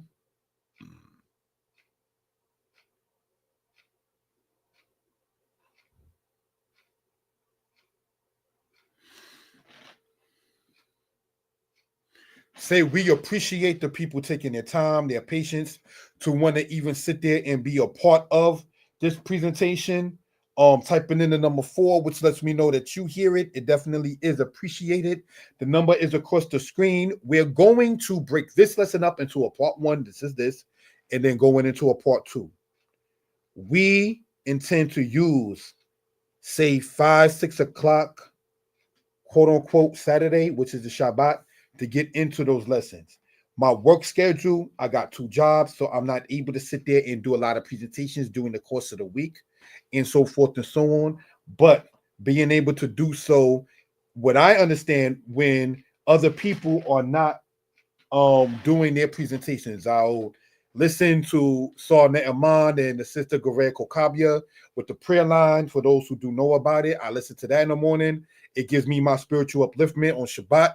And then I'll go and listen to Moreh Malkia Uriel, which gives me more assistance in my ruach or in my spirit. And then want to say, get into this and so forth and so on. We intend to continue to do more history presentations, but we want to go into the Hebrew presentations because we want to point out the language as far as it goes. You listen maybe to the people or listen to the names that I spoke of. Moreh Mishael, may he rest in peace. Adon Aharon, may he rest in peace. Moreh Tibak, may he rest in peace. You see how many times a brother is saying that his Hebrew teachers are now resting in peace. So we want to continue, pass the baton on and continue. This is why, not to get sidetracked, when somebody last week said that I said I didn't have any teachers or I didn't have any progenitors. For those who do know what I'm talking about, you played yourself. I definitely give respect to my teachers. You didn't get the book. You didn't sit there and listen to the lessons. You understand? To sit there and know that a brother, let's go in there if we will, if it can be seen, right? Let me know. Giving due respect to my teachers, if we will. Looking at it like that, family.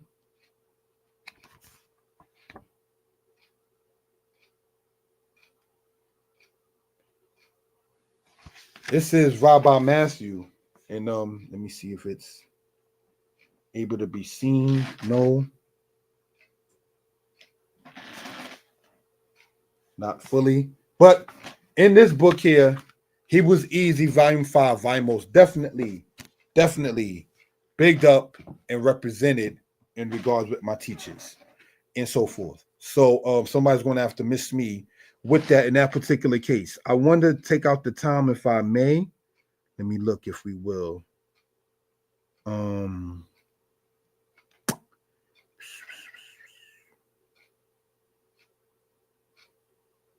No, it's not in there. But thank you, Bergen Pearls. Thank you, Mariska Parker. Thank you, Moshe Ben Yisrael. Thank you, it's all good. And again, I am open, brothers and sisters, to constructive criticism. Let me know how I can improve the platform, how I can improve the channel. It definitely is something to look forward to doing and say in that particular case and so on. So let me, if I may, in due respect, right? Let's see.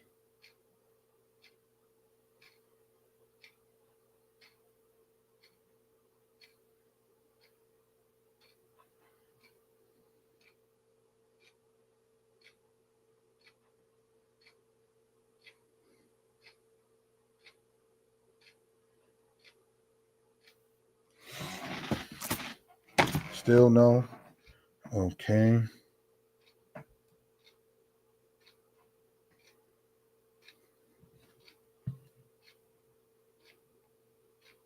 And say particular matter, wanting to show, if I may.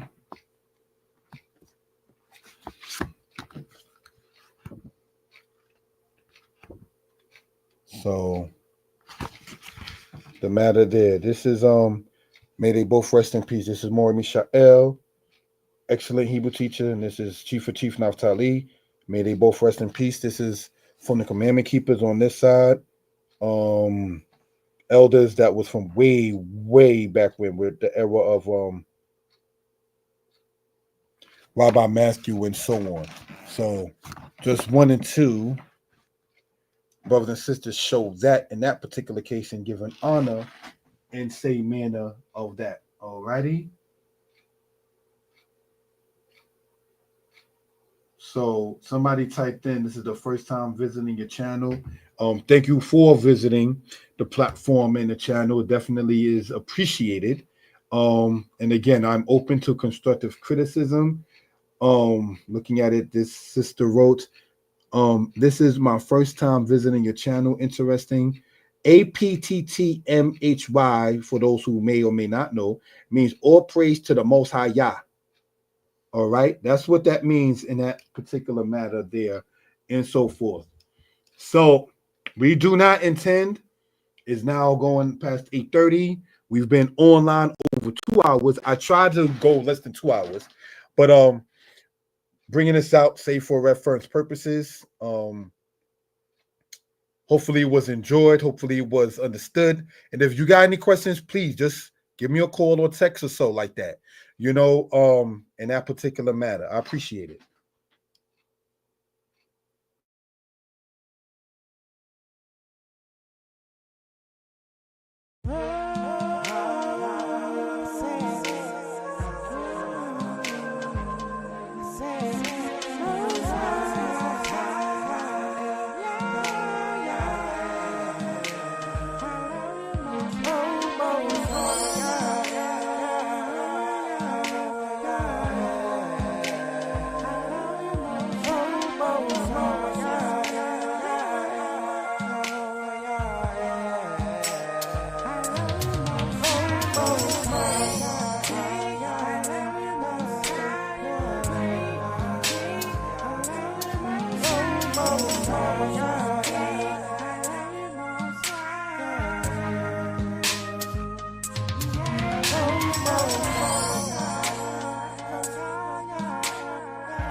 himself that formed the earth and made it. He hath established it and created, not in vain, not in vain. Formed it to be inhabited. He is the King, and there is no one else. I have not spoken in secret, in a place of a land of darkness. I said not unto the seed of Jacob, seeking me in vain. I speak righteousness, I declare things that are right. There's one Lord for the homeborn and the stranger, love him with all your might. Look unto me and be ye saved, organs of the earth. For I am Yah, and there is definitely no one else. I have sworn by myself a word of righteousness that's gone from my mouth, a word that shall not return, that unto me every knee shall bow and every tongue shall swear. I have not spoken in secret, in a place of a land of darkness. I said not unto the seed of Jacob, seeking me in vain. I speak righteousness, I declare things that are right. There's one Lord for the homeborn and the stranger, love him with all your might.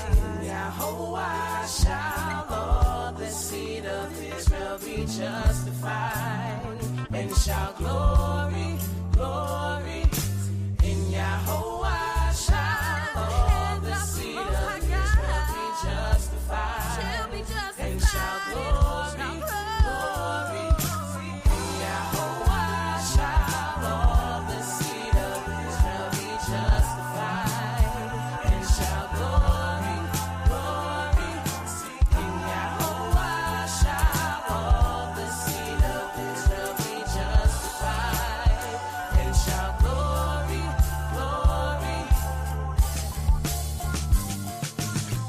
I have not spoken in secret, in a place of a land of darkness. I said not unto the seed of Jacob, seeking me in vain. I speak righteousness, I declare things that are right. There's one Lord for the homeborn and the stranger, love him with all your might. I have not spoken in secret, in a place of a land of darkness. I said not unto the seed of Jacob, seeking me in vain.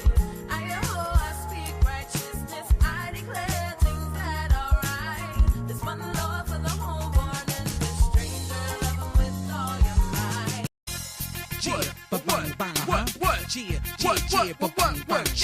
This is how we do it right here, y'all. Yeah, what? For the 2K1. First and foremost, giving honors and praises to the God of our lives. This is how we operate. This is how we do it. Shari is our car on the 2K1, y'all. Volume 3. Rocking it for Shema Yisrael. The whole Yisrael all over the world. This is how we do it. Bring it on, our car. What? In my life, I felt the love of God was deep in me. It was deep in me, yeah. He was near, so very close to me. I did not see. But why should I turn away from him when he's my love? Oh, he took me from the ghetto and spoke to me from up above. Oh, yeah, I sold my soul for love. My love is only God. My love for God. My love for God. He is mine. Yahweh, you are mine. My love will only shine for you. Every time I turned away from him, he just died.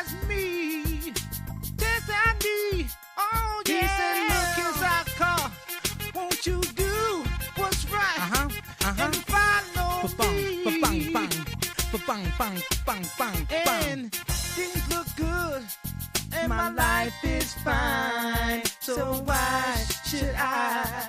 Cheat. He said the earth will be yours, and the fullness thereof shall be thine. Ooh, yeah. I sold my soul for love. My love is only God. He is mine. Yahweh, you are mine. Yes, you are. My love will only shine for you. I love you unconditionally. Can't you see? Listen. Get away from all the sins that I have and the things that lead me astray. I know if I strive, I would reach my Lord. Say like my new now, Yahweh.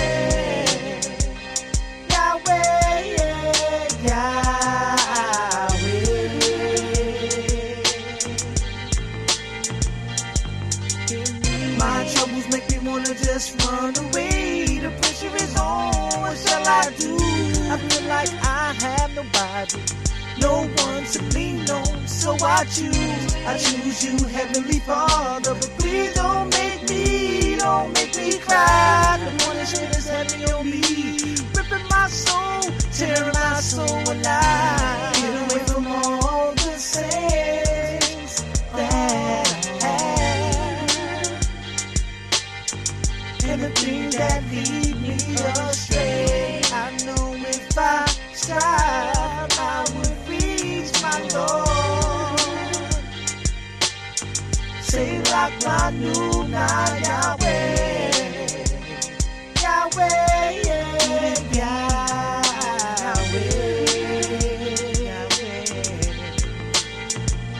Yes, I'm trapped like Jonah in the fish. I wish I never made that move that took me off to the evil ways that'll cut your days and kill your babes. How long will I be crucified? Your woman can't take me alive. Chastise me, but keep me out of the hands of men who wanna see me burnt alive. Get away from all the sins that I have and the things that lead me astray. I know if I strive, I will reach my Lord. Say like my new now, Yahweh. Get away from all the sins that I have and the things that lead me astray.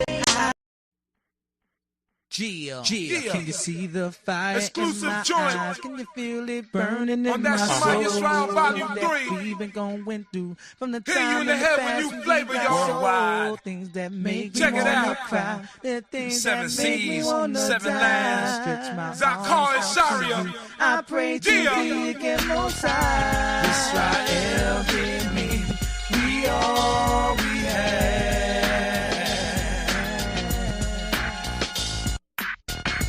Israel, hear me. We all we have. We all we have. We all we have.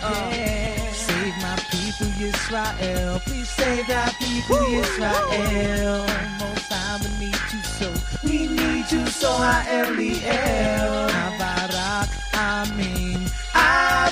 Abi-Eli. Please save me. Please save me. Israel, hear me. We all we have. We all we have. Yeah. Israel, hear me.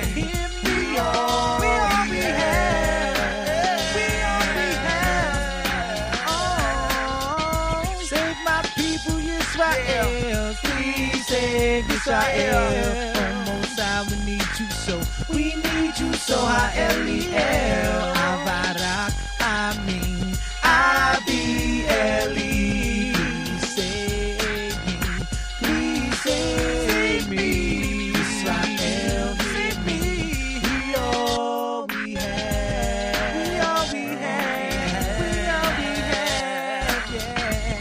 Israel, hear me. We all we have. We have. We need each other. Israel, Need each other. we all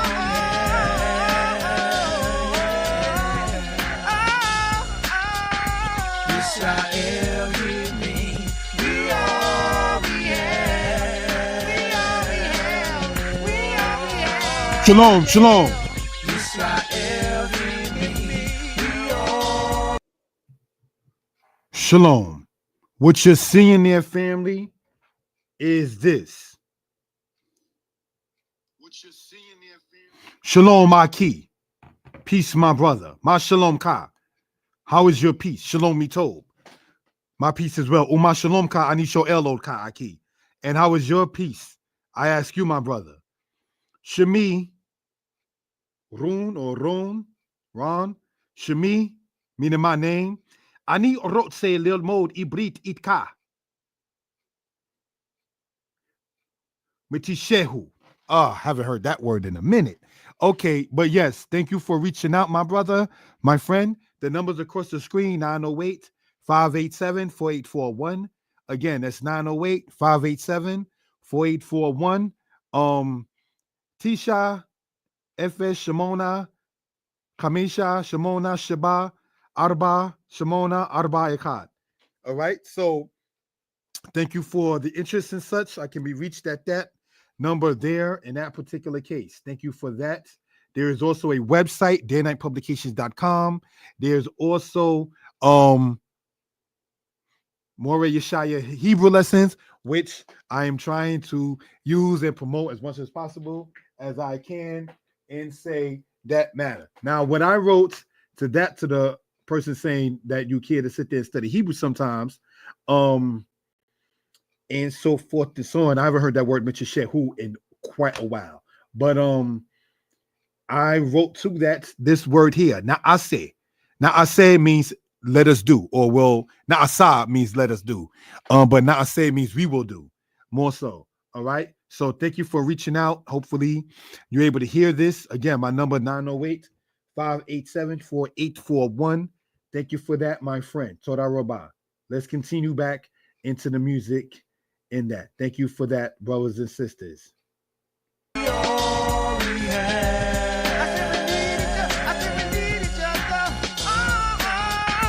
Israel, hear me. We all we have.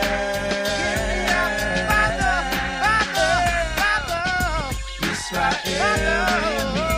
We all we have.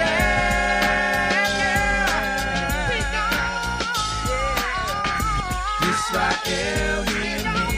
We all we have.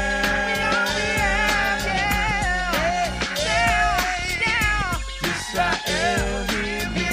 We all we have. Israel, hear me.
Can I run away?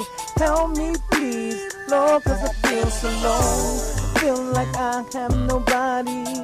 I feel like I need to let you know you're the only one who can give me that chance just to get away. My king, would you help me, save me today, I pray. Get away from all the sand.